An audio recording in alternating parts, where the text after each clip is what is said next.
Argentina মিশর ম্যাচের পর কি ঘটলো? সমালোচনার মুখে রেফারির ইনস্টাগ্রাম অ্যাকাউন্ট কেন বন্ধ হলো? আসুন জেনে নেই আসলে কি ঘটেছে। আজকাল বিয়ার সিদ্ধান্ত, মিশরের বাতিল হওয়া গোল এবং পেনাল্টির দাবি নিয়ে অনেকেই ম্যাচের রেফারি ফ্রান্সিও লেতিসকে এর সমালোচনা করেছেন।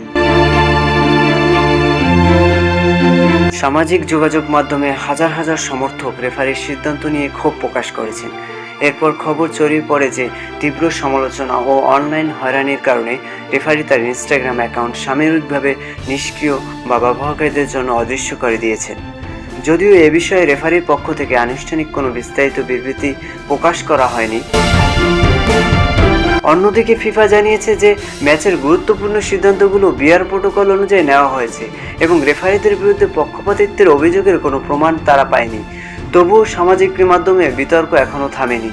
অনেকের মতে রেফারির সিদ্ধান্ত ম্যাচের ফলাফলে প্রভাব ফেলেছে, আবার অন্যদের দাবি ফুটবলের নিয়ম অনুযায়ী সিদ্ধান্তগুলো সঠিক ছিল।